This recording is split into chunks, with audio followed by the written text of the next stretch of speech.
In this video, I'll install and use the first public beta release of Debian Linux. But first, let's have a look at what went on in the land of Linux at this time. In February, Linux version 0.99 patch level 15 was released. It had Samlaster Pro CD-ROM support for the COF binary executable format, and System 5 file system format. But more notably, it had support for runtime loadable kernel modules, allowing some drivers to be loaded when needed instead of being permanently part of the running kernel.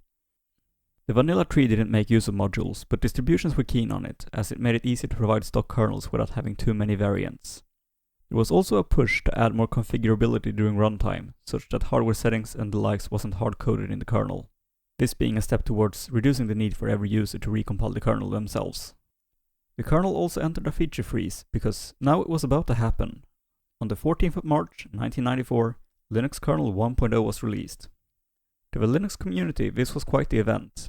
That shiny 1.0 version number signaled that it was ready for commercial applications, and hopefully people would take it seriously. A launch event was arranged in the main auditorium at the Helsinki University's Computer Science Department, and it was coordinated by Lars Wisenius. Lars had to some degree been involved with Linux from the very start. Being one of the few friends Linus Torvald showed his 3D6 task gallery to 3 years prior, that would later develop into Linux. And he founded and was active in the documentation project ever since Linux was publicly released. The event was broadcast on Finnish television, where Linus would also tell us why he started working on Linux. On olemassa PC-koneillekin, mutta niiden hintataso on erittäin korkea.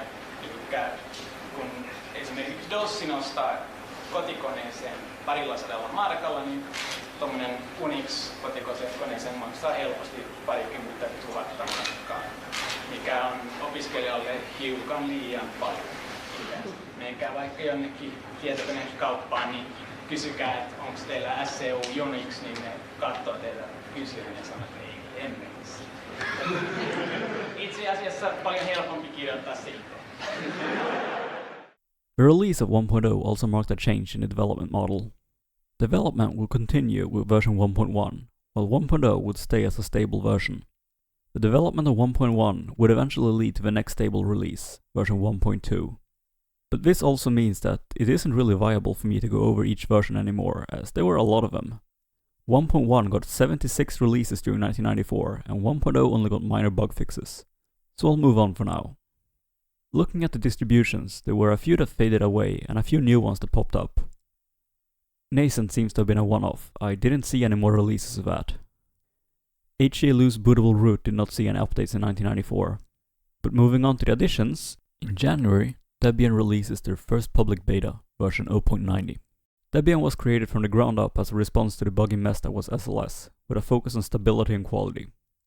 This is in contrast to Slackware, which was initially created as a bug-fixed version of SLS. In late March, a German newcomer arrives. This is SUSE, and would later grow to become one of the bigger players. These earlier releases, however, were basically a German-language Slackware. Another new distro starting in late June with 2 paid beta releases. Red Hat makes its first stable release in November. Red Hat was built from the ground up with the purpose of commercializing Linux. In the mainstream tech press, I didn't really see much of a mention of Linux. I did see a few Linux CD-ROMs advertised in computer magazines. That is, until I found this. This magazine had a bad case of the cyberpunk bug, and I guess they wanted to show off something obscure and a bit underground. This article describes Yggdrasil plug-and-play Linux, and how easy it is to set up, while mentioning some other systems in passing, like Minix and 3D6 BSD. They talk about how you can just boot it up from the live CD, how it will just connect to your network, and how they were forwarding X11 to their Linux box from a SPARC station, running Microsoft Word in Wabi. All while running the OpenLook window manager, making it look like Sun OS. We've previously had a look at SLS and Slackware Linux. I'll now be taking a different path, with Debian. I realize that this is not what most people would have done at the time. Debian was an underdog that didn't see much use in its early days. Yggdrasil plug-and-play Linux and Slackware were the 2 main options in 1994. I have a number of reasons for doing this, but my main one is that I feel that these early versions of Debian aren't talked much about. The other being that I've used Debian myself as my main OS for over 15 years. Before getting into the installation, a few notes about Debian itself. The beginnings of Debian started as the then dominant distribution, SLS, was quite poorly maintained. What the Debian project wanted to do differently was to have a whole group of people help maintain the distribution. Previously, distributions have been maintained by a single individual or by a commercial entity. The project started as a series of mailing list discussions on how the distribution should be built, while Ian Murdoch, the founder, tried the ideas. The package system developed, DPKG, was developed specifically to help divide up and delegate work. This package manager was apparently inspired by another Linux package manager called Stopalop by Greg Wettstein. Not only would a package be a unit of installable software, it would also be a unit of responsibility for a package maintainer. To manage dependencies and upgrades in a sane way, the package system would end up rather powerful. The upgrade-in-place capability that DPKG would later enable was an unplanned feature that would later turn out to be one of the best features of the system. This might seem weird, but in 1994 there were, as far as I can tell, no distributions with an intended upgrade path. An upgrade meant to reinstall. The first public beta release of Debian, version 0.90, was basically just thrown together to have something of substance to show beyond mailing list discussions, to keep interest in the project going. This was largely done by just Ian Murdoch, as the division of work part hadn't really been set up yet. Version 0.90 and 0.91 a few days later were the only public releases made in 1994, and they were made in late January. This puts it only a few months ahead of the version of Slackware I tried in a previous video, roughly coinciding with the release of Slackware 1.1.2. With the background out of the way, it's time to install Debian on my 386. I'll be installing from the CD-ROM set that makes up Infomagic's Linux Developers Resource, October 1994. Step 1 is to create 3 floppy disks, which will be used to boot the installer and install the base system. Before writing the boot and base disks, I need to decompress them, which a utility is included for on the CD-ROM. After that, I can just write the disk with raw writes, just like I did with Slackware.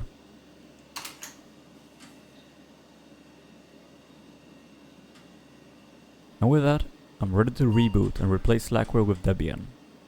So boot up with the boot disk and start the installation.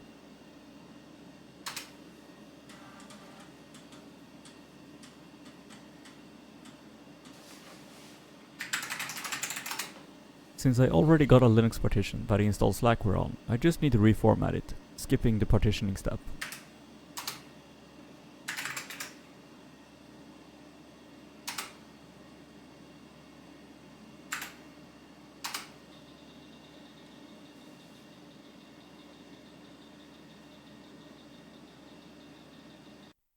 A couple minutes later, the format concludes and I can start installing the base system. First I need to help it mount my disk partitions, the way I want to use them on my Linux system. This step might seem a bit silly today, but commercial Unix systems at the time usually installed over half a dozen different partitions. I then need to specify the floppy drive to install from, which is my A drive. Now I just need to replace the boot disk with base disk 1 and hit enter. Unlike Slackware and SLS, Debian at this stage doesn't use packages for the base system. It's simply unpacking one large archive.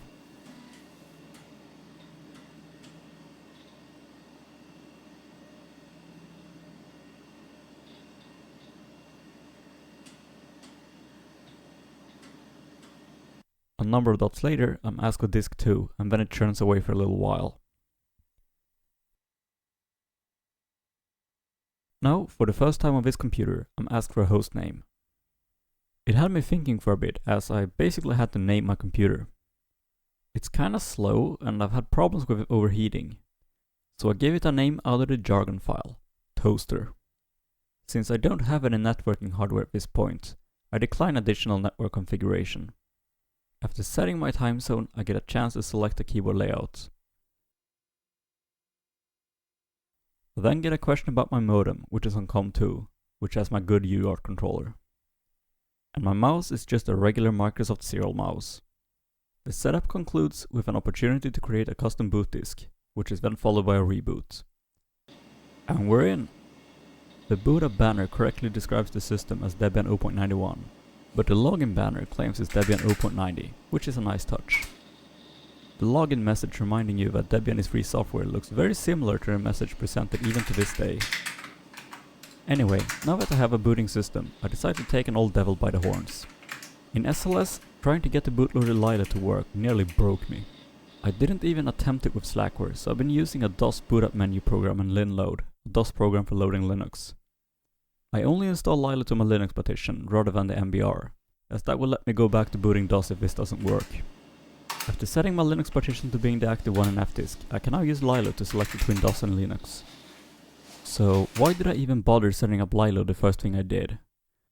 Well, I had this fleeting bit of hope that I could set my CD-ROM IRQ and IO port setting as a kernel parameter instead of recompiling the kernel.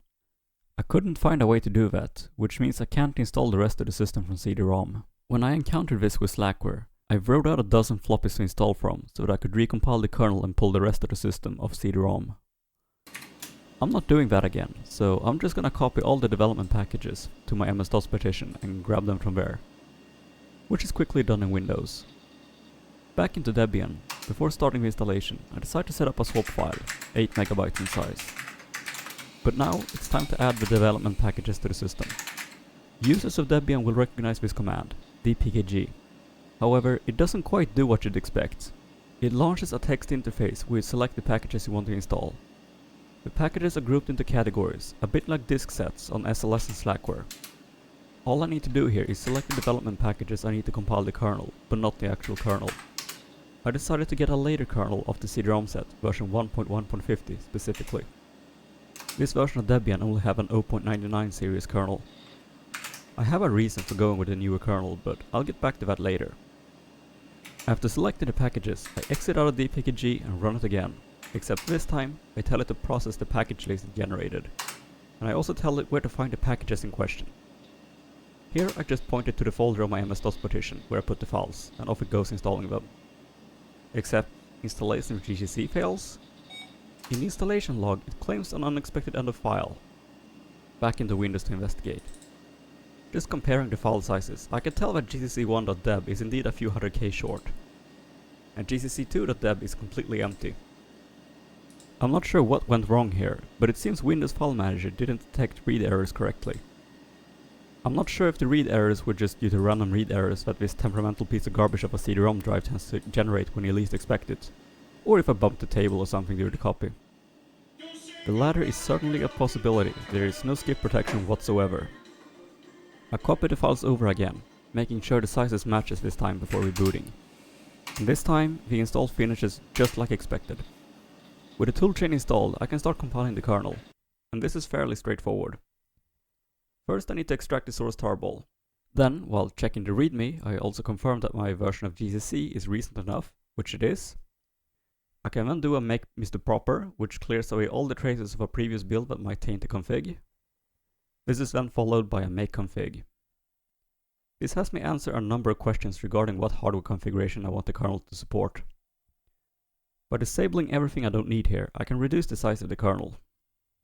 But the main reason for compiling my own kernel is to configure the IRQ and IO port setting for my CD-ROM drive and sound card.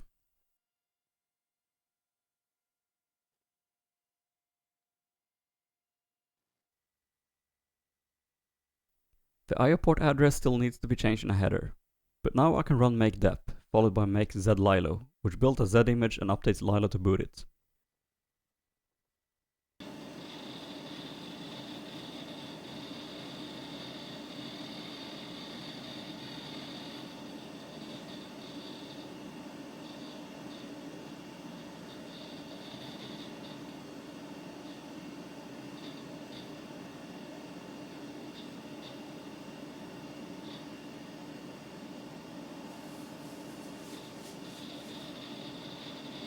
Annoyingly, my slightly outdated toolchain makes this build fail at the very last step.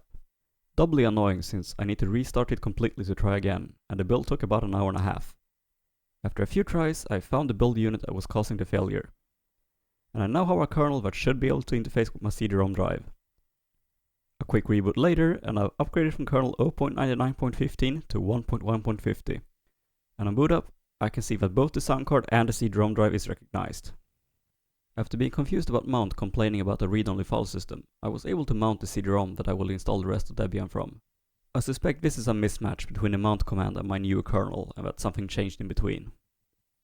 So I jump into dpkg again, and I select all the packages I'm interested in. But when I try to process the package list like last time, it fails to mount the CD. It seems dpkg wasn't expecting a read-only file system either. I tried adding the disk in fs tab, with read-only as a default, but it seems dpkg wasn't using that. Since dpkg at this point is just one huge shell script, I ended up patching the mount command in the code instead. And this brought out the next problem. dpkg wasn't designed to look in subdirectories, which unfortunately is how the packages are organized on the CD. So it's pretty clear that Debian wasn't designed to be installed from CD at this point. As a workaround, I started installing packages one category at a time, providing the full path to that category. This ended up being almost as tedious as installing it from floppy. As the installation of X Windows packages wraps up, I'm asked about which of the installed X service I want to use. Since I only installed one, the choice is simple. As an example of Debian adhering to the new soon-to-be-released Linux file system hierarchy standard, the configuration file for X Windows is now in etc x11 rather than user x386. The xconfig in Debian is already pre-populated with a number of mode lines for the most common screen modes. As such, I only need to tell X about the modes I want to use and the dot clocks available on my VGA board, which X can also probe for me. And that was all it took to be back on 800x600 in 256 colors. I really don't know why Slackware was putting up such a fight. There must have been something wrong with the 1.1.1 release. With X11 in shape, I wanted to give sound a try. The sound utilities are available separately from the kernel, so I start by getting those compiled. My kernel version here is about 9 months newer than the one I use on Slackware, so the sound utilities are a much newer version as well. This means it isn't really a fair comparison against the absolute train wreck that was my attempt on Slackware. I wasn't able to get MIDI working, but the tracker playback is working fine.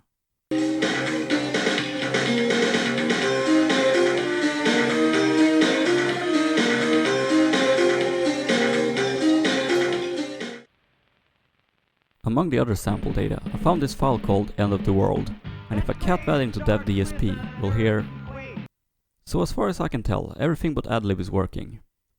Compiling a mixer and CD player utility wasn't giving me any problems, so let's jump into X Windows and see how those behave. And it seems I have a working mixer here, which again is something that gave me trouble on Slackware. But the question now is, can I play music off CDs?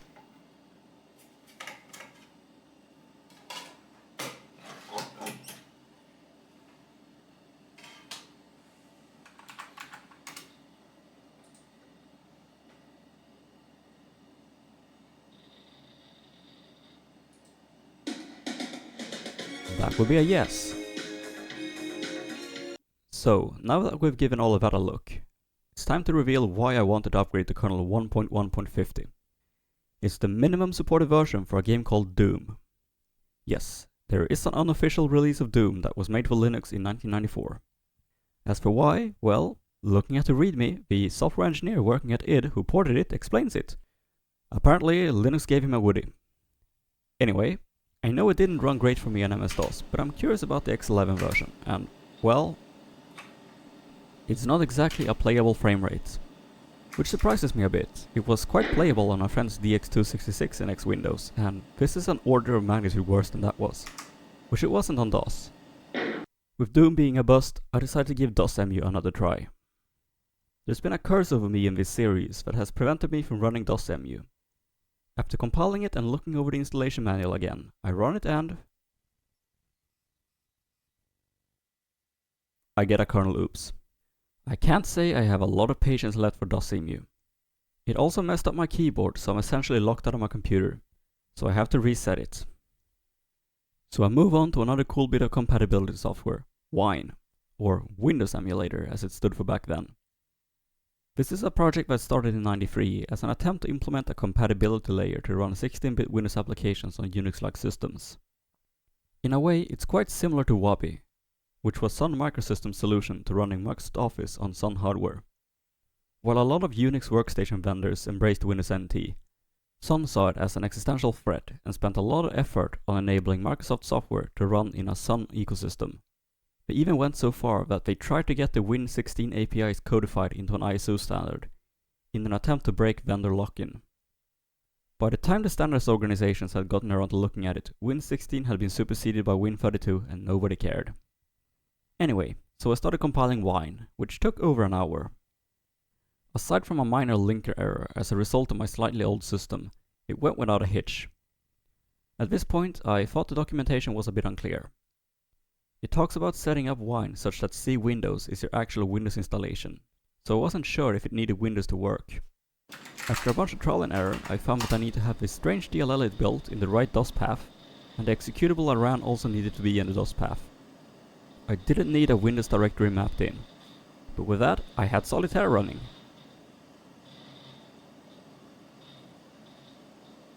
I played it for a bit and it seems to work just fine. Same with Minesweeper, worked just as expected. I got a bit greedy and tried Chip's Challenge next.